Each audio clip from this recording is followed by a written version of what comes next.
Hi hello ನಮಸ್ಕಾರ. Education master YouTube ಚಾನಲ್ಗೆ ತಮಗೆಲ್ಲರಿಗೂ ಸ್ವಾಗತ ಸುಸ್ವಾಗತ.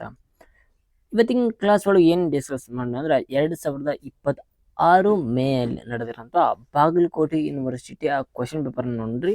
ಈಗ ರಾಣಿ ಚೆನ್ನಮ್ಮ ಯೂನಿವರ್ಸಿಟಿ ಎಕ್ಸಾಮ್ಗಳನ್ನು ಬರೋ ಸಂಭವದಾಗ ಟೈಮ್ ಟೇಬಲ್ ಬಿಟ್ಟಾರ. ನಾನು ಹಿಂದಿನ ಟೈಮ್ ಟೇಬಲ್ ಏನೈತೆ ಅಂದ್ರೆ ವಿಡಿಯೋ ಮಾಡೀನಿ, ಅದನ್ನ ನೋಡ್ರಿ.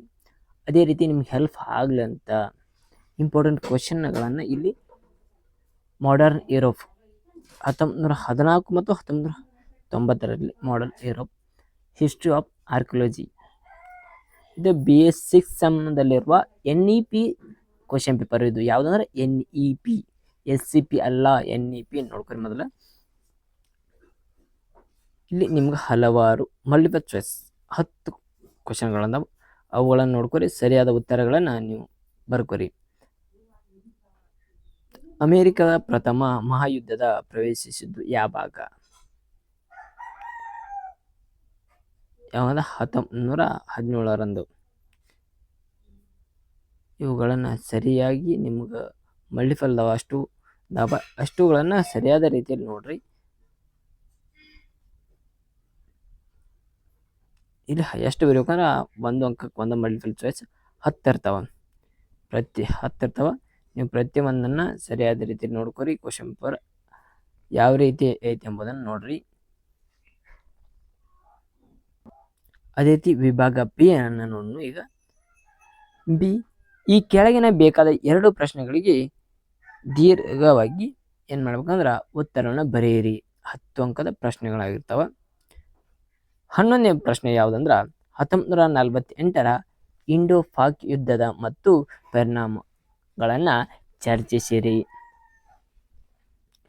12, ಭಾರತದ ಜಾತಿ ವ್ಯವಸ್ಥೆಯಲ್ಲಿ ಅಸ್ಪೃಶ್ಯತೆ ಆಚರಣೆಯನ್ನು ವಿಶ್ಲೇಷಿಸಿ. 13, ಸಮಕಾಲೀನ ಭಾರತದ ಚರಿತ್ರೆಯಲ್ಲಿ ಭೂ ಸುಧಾರಣೆಯನ್ನ ಮಹತ್ವವನ್ನು ವಿವರಿಸಿರಿ. ಸೆಕ್ಷನ್ ಸಿ ಅಂದ್ರೆ ವಿಭಾಗ ಬ. ನಮ್ಮ ಚಾನಲ್ ಇನ್ನು ಯಾರು ಸಬ್ಸ್ಕ್ರೈಬ್ ಮಾಡಿಲ್ಲ, ಹಾಗೆ ಸಬ್ಸ್ಕ್ರೈಬ್ ಮಾಡ್ರಿ, ಹಾಗೆ ಸಪೋರ್ಟ್ ಮಾಡ್ರಿ. ಈ ಕೆಳಗಿನ ಬೇಕಾದ 2 ಪ್ರಶ್ನೆಗಳ ಉತ್ತರ ಬರೆಯಿರಿ. ಇಲ್ಲಿ 15 ಅಂಕ, ಒಂದು ಕ್ವಶನ್ಗೆ 15 ಅಂಕ. ಇಲ್ಲಿ ಸರಿಯಾದ ರೀತಿಯಲ್ಲಿ ಯಾವ ರೀತಿ ಪೀಠಿಕೆ, ಉಪಸಂಹಾರ, ಪಾಯಿಂಟ್ಸ್ಗಳನ್ನು ಎಕ್ಸ್ಪ್ಲೇನ್ ಮಾಡಬೇಕು. ಸರಿಯಾದ ರೀತಿಯಲ್ಲಿ ಪಾಯಿಂಟ್ ಇರಬೇಕು, ಕ್ವಾಲಿಟಿ ಇರಬೇಕು.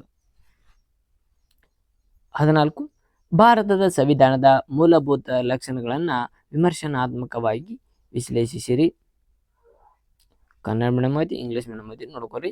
15, ಭಾಷಾವಾರು ರಾಜ್ಯಗಳ ಪುನರ್ರಚನೆಯ ಕುರಿತು ಬರೆಯಿರಿ. 16, ಭಾರತ ಸ್ವಾತಂತ್ರ್ಯ ನಂತರ ಹಸಿರು ಕ್ರಾಂತಿಯ ಮಹತ್ವವನ್ನು ವಿವರಿಸಿರಿ. ಭಾರತದ ಸ್ವಾತಂತ್ರ್ಯ ನಂತರ ಹಸಿರು ಕ್ರಾಂತಿಯ ಮಹತ್ವವನ್ನು ವಿವರಿಸಿರಿ. ನಮ್ಮ ಚಾನಲ್ ಹಾಗೆ ಸಬ್ಸ್ಕ್ರೈಬ್ ಮಾಡಿರಿ, ಹಾಗೆ ಸಪೋರ್ಟ್ ಮಾಡಿರಿ. Thank you. ಹೆಚ್ಚಿನ ಮಾಹಿತಿಗೆ ನಮ್ಮ ಚಾನಲನ್ನು ಸಬ್ಸ್ಕ್ರೈಬ್ ಮಾಡಿರಿ.